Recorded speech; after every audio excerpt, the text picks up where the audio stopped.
চট্টগ্রাম সরকারি সিটি কলেজে ছাত্রদল এবং ছাত্র শিবিরের মধ্যে মঙ্গলবার সকালে এক রক্তক্ষয়ী সংঘর্ষের ঘটনা ঘটেছে।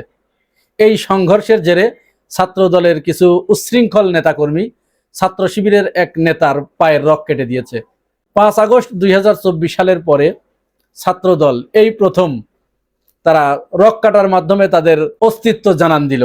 5 আগস্টের পরে অনেক কিছুই তারা প্রথম করেছে, আমি আজকে সেগুলো আপনাদের সামনে এক এক করে তুলে ধরব। তার আগে এই ঘটনা কিভাবে ঘটলো সেই বিষয়টি একটু আপনাদের সাথে শেয়ার করা দরকার। গতকাল সোমবার অর্থাৎ 20 এপ্রিল চট্টগ্রাম সিটি কলেজের দেয়ালে একটা গ্রাফিতি লেখা ছিল, সেখানে লেখা ছিল ছাত্র রাজনীতি এবং ছাত্রলীগ মুক্ত ক্যাম্পাস।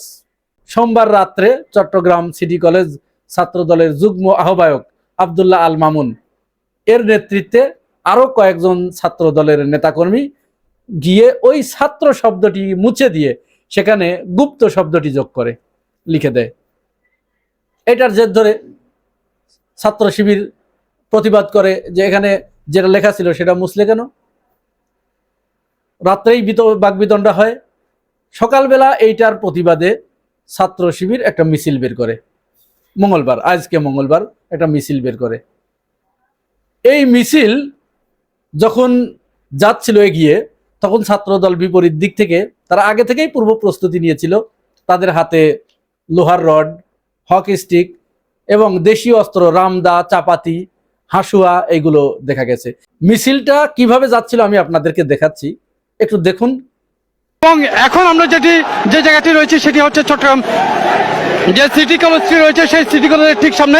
এখানে আপনাদের দেখাবার চেষ্টা করছি, একদিকে শিবিরের একটি বড় মিছিল যাচ্ছে এবং অপর পাশে যেই ছাত্র দলের একটি মিছিল দেখতে পাচ্ছে। আসলে দুটি দলই কিন্তু একদম মুখোমুখি। একটি নিউ মার্কেট থেকে এদিকে আসছিল সিটি কলেজের দিকে এবং অন্যটি সিটি কলেজ থেকে নিউ মার্কেট দিকে যাচ্ছিল। দেখছেন, মানে ছাত্র দল যখন শিবিরের এই শান্তিপূর্ণ মিছিলের দিকে এগিয়ে আসছে, তখন কিন্তু ছাত্র শিবির মিছিলটা অন্যদিকে ঘুরিয়ে নিচ্ছিল, চলে যাচ্ছিল যে সংঘর্ষে তারা জড়াবে না। কিন্তু তারা দৌড়ে এসে ওই মিছিলের উপরে হামলা চালায়। দুপুরের পরে ছাত্রদল আবার তাদের বহিরাগত কিছু ছেলে পেলে ডেকে এনে, যারা উচ্ছৃঙ্খলই বেশি এখানে, তাদেরকে ডেকে এনে এবারে প্রকাশ্যে দেশীয় অস্ত্র নিয়ে ঝাঁপিয়ে পড়লো। শিবিরের যে ছেলেটার পায়ের রক কেটে দিয়েছে, ওইটা আসলে বিভৎস দৃশ্য, ওটা দেখানোর মতো নয়। কমিউনিটি গাইডলাইনের কারণে দেখাতে পারছি না, তবে ওই লিঙ্কটা আমি এই কমেন্টস বক্সে দিয়ে দিব, আপনারা একটু ওখান থেকে দেখে নিয়েন। শেখ হাসিনার বিদায়ের পরে আমরা কিন্তু বাংলাদেশে ক্যাম্পাসগুলোতে খুব চমৎকার একটা পরিবেশ দেখতে পাচ্ছিলাম। আমাদের ভিতরে খুব ছেলেমেয়েরা, অনেক অভিভাবকরা তারা অনেকটা হাঁপ ছেড়ে বেঁচেছিলেন যে যাক, দীর্ঘদিন পরে আমরা একটা চমৎকার ক্যাম্পাস পেয়েছি। কিন্তু ছাত্রদল পায়তারা চালাচ্ছিল দীর্ঘদিন ধরে, এই পরিবেশ নষ্ট করার পারছিল না। ছাত্রদলের যিনি সভাপতি রাকিব উদ্দিন, তিনি বারবার ঘোষণা দিয়েছেন কিন্তু পারছিলেন না। আজকে প্রথম উদ্বোধন করলেন, এটা একেবারে প্রকাশ্যে উদ্বোধন করলেন এবং তাদের অস্তিত্বের জানান দিলেন যে আমরা এইভাবে মেরে কেটে সবাইকে, ছাত্রলীগ যেহেতু নাই, শিবিরকেও এখান থেকে সরিয়ে ক্যাম্পাস দখল করব, এবং এইটাই তাদের রাজনীতি। ছাত্র দলের হাতে কেন রামদা থাকবে? ছাত্র দলের হাতে রামদা, কিরিচ, চাপাতি, এগুলো কিরে ভাই? চাপাতি দিয়ে আমরা বিশ্বনাথকে কোপাতে দেখেছি ছাত্রলীগের, হেলমেট বাহিনী দেখেছি ছাত্রলীগের। সেই হেলমেট বাহিনী দেখুন 5 আগস্টের পরে ছাত্রদল আরো নতুন কি করেছে। এই যে তেজগাঁও কলেজে যে সাকিবুল ইসলাম রানা নামের যে ছেলেটাকে হত্যা করলো, আজ থেকে মনে হয় কত 7-8 মাস আগে, শুধু ওই ছেলেটার অপরাধ ছিল মাদকের ব্যবসায় বাধা দেওয়ার কারণে ছেলেটাকে পিটিয়ে মেরে ফেললো। যদিও পরে ছাত্র দলের সভাপতি রাকিব, তিনি এটা দায় স্বীকার করেছেন এবং খুব গর্ব ভরে বলেছেন, আমরা ছাত্র দল, আমরা কোনো অপরাধীকে ছাড় দেই না, আমাদের ছাত্র দল ওটি ঘটিয়েছে, আমরা তাকে বহিষ্কার করেছি, বিরাট শাস্তি দিলেন। হ্যাঁ, আবার আজকের ঘটনায় রাকিব তিনি আবার খুব ঘোষণা দিয়েছেন যে এটা চলতেই থাকবে। তার মানে উস্কানি কাকে বলে দেখুন, একটা ছাত্রকে কুপিয়ে পায়ে রক কেটে দিয়েছে, তার নেতাকর্মীদের হাতে অস্ত্র দেখা যাচ্ছে, সে এইটাকে অন করে খুব ফোর্স ক্রিয়েট করে গর্ব করে বলছে যে এটা চলতেই থাকবে যতক্ষণ পর্যন্ত আমরা ছাত্র শিবির বা গুপ্ত রাজনীতি আমরা নিষিদ্ধ না করতে পারবো বা প্রতিহত করতে না পারবো। গুপ্ত কাকে বলে?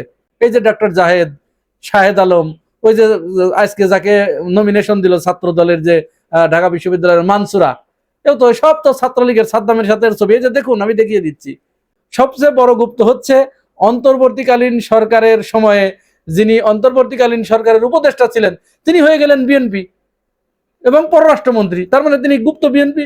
আবার অন্তর্বর্তীকালীন সরকারের সময় যিনি ছিলেন অ্যাটর্নি জেনারেল, রাষ্ট্রের নিরপেক্ষ ব্যক্তি, নিরপেক্ষতার পরিচয় দিয়ে তিনি নির্বাচনে বিএনপির পক্ষ হয়ে নির্বাচন করলেন এবং আইনমন্ত্রী হয়ে গেলেন। গুপ্ত কাকে বলে? What is gupta? It is called gupta. Zahed, তিনি বলতেন আমি অ্যাক্টিভিস্ট, আমি সাংবাদিক, এখন প্রধানমন্ত্রীর উপদেষ্টা। ওই যে আব্দুল্লাহ সাইদ, সে অনলাইন অ্যাক্টিভিস্ট, সাংবাদিকতার পরিচয় দিতেন, এখন প্রধানমন্ত্রীর উপদেষ্টা। তো গুপ্ত আর কত গুপ্তের পরিচয় নেবেন? এগুলোই তো গুপ্ত, একেই তো গুপ্ত বলে। সুস্থ ধারার রাজনীতি করা দরকার। ছাত্র দলের অনেক অপকর্ম আছে, এই অপকর্মগুলো আপনাদের একটু একটু জেনে রাখা দরকার। এই যে এখন ঢাকা বিশ্ববিদ্যালয়ের টিএসসির পাশে যে রাজু ভাস্কর্য, এই রাজু ভাস্কর্য কি জানেন? এটাও একটু জেনে রাখা দরকার আপনাদের। মঈন হোসেন রাজু, এই ছেলেটা ছাত্র ইউনিয়নের নেতা ছিলেন। 1992 সালের 13ই মার্চ একে হত্যা করা হয়, গুলি করে হত্যা করা হয়। কেন? আপনারা জানেন যে ওই সময় 91 সালে বিএনপি ক্ষমতায় আসলো। ক্ষমতায় আসার পরে ডাকসু নির্বাচন হলো। ডাকসু নির্বাচনে তারা রোকেয়া হলে, ছাত্রদল রোকেয়া হলের মেয়েদের উপরে অবর্ণনীয় নির্যাতন চালায়, যেটা মানুষের ভাষায় প্রকাশ করার মতো না। এটা বিভীষিকাময় রায়, এটা কালো অধ্যায় হিসেবে লেখা থাকবে। এইটার প্রতিবাদে, সন্ত্রাস বিরোধী কার্যক্রমের প্রতিবাদে পরের দিন ছাত্র ইউনিয়ন, ছাত্র মৈত্রী এরা একটা মিছিল বের করে। সেই মিছিলে ছাত্রদল গুলি করে এই মঈন হোসেন রাজুকে হত্যা করে। তারপর থেকে ওখানে রাজু ভাস্কর্য নাম হয়েছে। এই হচ্ছে অবস্থা।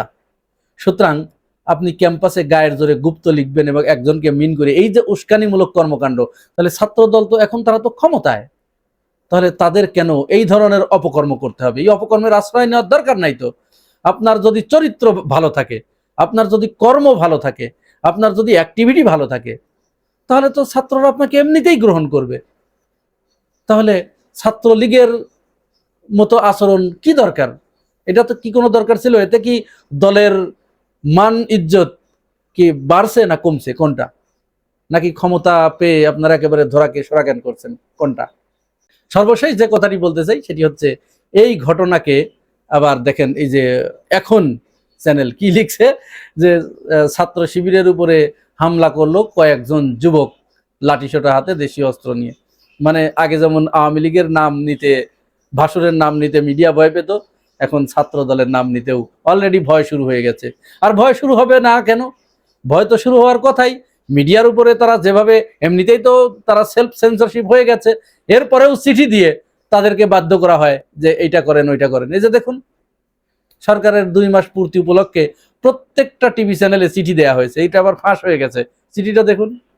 এইভাবে আওয়ামী লীগের আমলে যখনই কোনো জায়গায় হত্যাকাণ্ড ঘটতো, কোনো অপকর্ম ঘটতো, মিডিয়াগুলোকে, সবাই তাদের পক্ষেই ছিল, তারপরেও কেউ কেউ হয়তো বিবেকের তাড়নায় বা ভিউজের আশায় যে এটা একটু প্রচার করে দেই, তখন ওই আগেই বলে দেওয়া হতো ভিউজ ব্যবসা করতে গেছিস কি মরছিস, ওইটা এইভাবে না এইভাবে প্রচার কর। আবার এখনো ঠিক তাই, মিডিয়াগুলো তো এমনিই সেলফ সেন্সরশিপ হয়ে গেছে, তারপরেও তাদেরকে হয়তো ফোন করে বলে দেওয়া হচ্ছে খবরদার ওখানে শিবিরকে তোরা দানব বানা, সব দোষ শিবিরের। এবং ওই যে ছাত্র দলের যুগ্ম আহ্বায়ক, সভাপতি, এদেরকেও শিবির বলে চালা, যাদের হাতে অস্ত্র দেখা গেছে এদেরকেও শিবির বলে চালায় দে। এই হলো অবস্থা। সর্বশেষ ছাত্র দলের সভাপতি রাকিব যে বক্তব্য দিয়েছেন, এই বক্তব্য মোটেই গ্রহণযোগ্য নয়। তিনি আরো ঘটনাকে উস্কে দিয়েছেন, ছাত্র দলকে উস্কে দিয়েছেন শিবিরের বিরুদ্ধে সহিংস হতে। প্রিয় ভাই ও বোনেরা, আপনারা কি মনে করেন? ছাত্র দলের সভাপতি রাকিবের এই বক্তব্য কি সমর্থন করেন? জানাবেন কমেন্টস করে। আর যদি ভিডিওটি ভালো লাগে, পাশে থাকবেন চ্যানেলটি সাবস্ক্রাইব করে। আজ এ পর্যন্তই, ভালো থাকবেন, আল্লাহ হাফেজ।